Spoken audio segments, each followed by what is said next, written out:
বন্ধুরা যে যেখান থেকে আমার ভিডিওটি দেখছেন আশা করি সবাই ভালো আছেন, সুস্থ আছেন। তো চলে আসলাম দুপুরে রান্নার আয়োজন নিয়ে।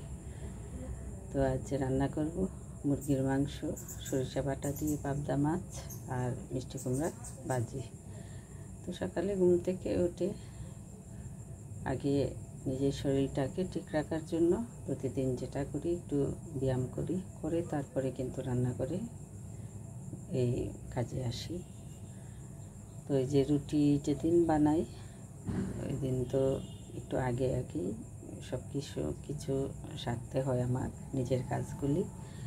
আর রুটি যেদিন না করি ওই দিন দেখা যায় যে হয়তো বিস্কিট, ব্রেড এগুলি থাকে, এগুলি দিয়েই সকালে চাটা খাওয়া হয়। তো ওই দিন আমার যেদিন রুটি বানাই ওই দিন কিন্তু কাজের একটা এলোমেলো লাগে, আর যেদিন রুটি না বানাই এদিন আমার রান্নাটা একটু তাড়াতাড়ি হয়, কারণ এদিকে তো সময়টা অনেকটা থাকে হাতে। রুটি বানালে তো এটা থাকে না, দেখা যায় যে এই রুটি চা এগুলি করে দিতে দিতে 9:30 বাজে একেবারে সকালের জলখাবারটা ওই সেরে নিতে।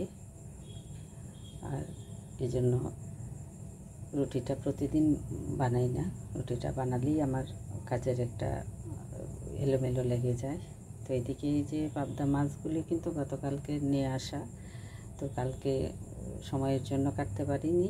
আজকে আবার রান্নার আগে কিন্তু 1 কেজি পাবদা মাছ কেটে নিলাম, নিয়ে তারপরে কিন্তু রান্না বসাচ্ছি।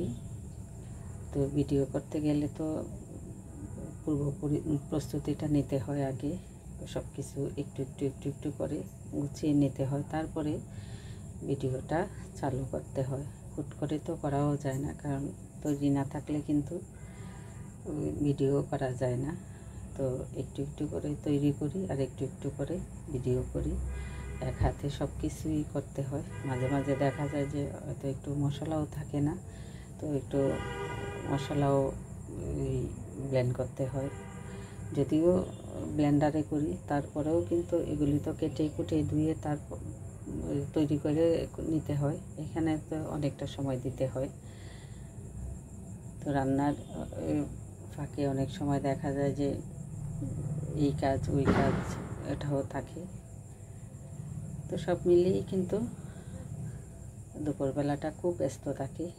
হয়তো মুখে যে সহজে বলে ফেলতেছি অতটা সহজ না, কিন্তু এটা যারা গৃহিণী আছেন তারা বলতে পারবেন যে সকাল 10টা থেকে একেবারে 2টা-2:30 পর্যন্ত কিন্তু মোটামুটি বেশিরভাগ গৃহিণীরাই কিন্তু একটু ব্যস্ত থাকে।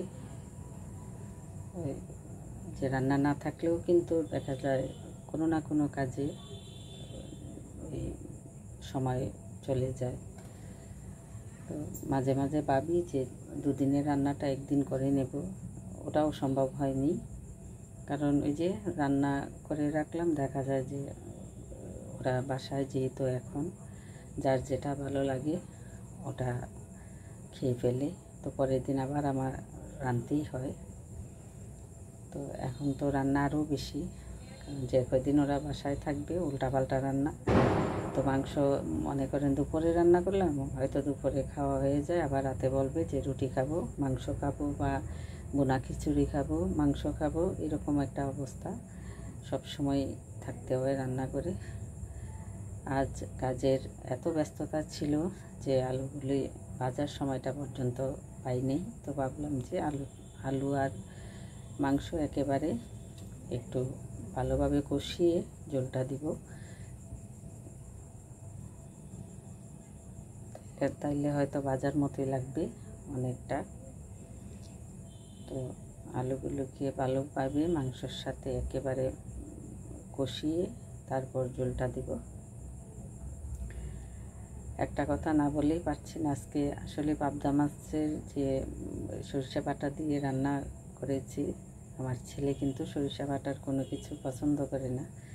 তো আজকে খেয়ে মানে সবার আগে ওই খেতে বসছিল, তো খেয়ে বলতেছে যে মাছটা এত মানে ভালো লাগছে খেতে। তাই নাকি? কয় হ্যাঁ, আমি হয়তো কোনো সময় সরিষা বাটা দিয়ে কোনো কিছু খেতে চায় না, তো নিজেও খেলাম, একেবারে মন্দ হয়নি, ভালোই লাগছে। আর রান্নাটা একটু কষ্ট করে মন দিয়ে করলে আমার মনে হয় শুধু পাবদা মাছ না, এটা যে কোনো জিনিসই খেতে ভালোই লাগবে, খারাপ লাগবে না।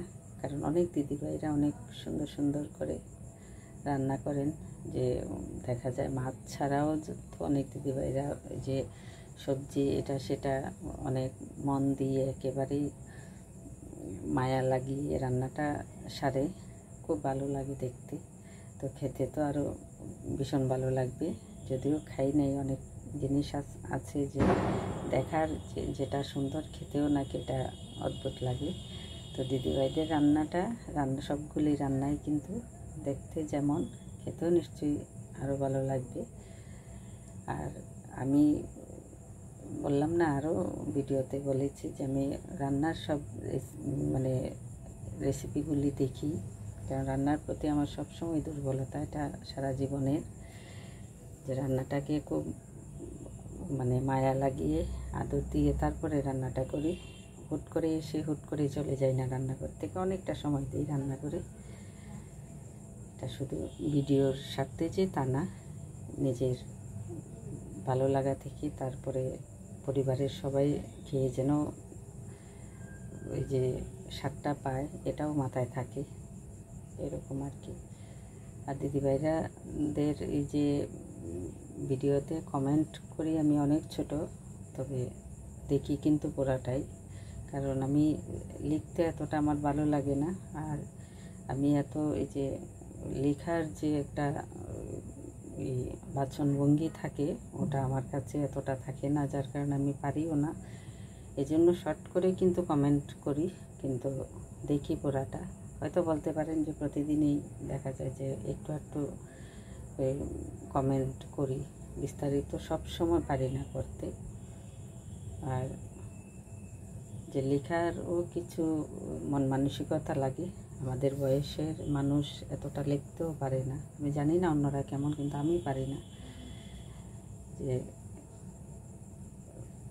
সারাদিন পরিশ্রম করে তারপরে হাত ওঠে না যে একটু বাড়িয়ে কোনো কিছু লিখি, মন চায় কিন্তু পারি না। কিন্তু কমেন্ট ছোটো হোক, এটাতে আমার সমস্যা নেই। আমাকেও যদি কেউ ছোটো করে, এটা তো আমার সমস্যা নাই, তবে দেখার চেষ্টা করি সবটা।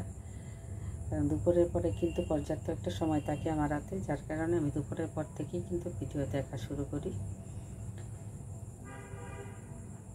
তো যে মাংসটা হয়ে গেছে, সবগুলি রান্নাই কমপ্লিট। এবার স্নানে যাব, স্নান থেকে এসে তারপরে এতে সবাইকে নিয়ে খেতে বসবো।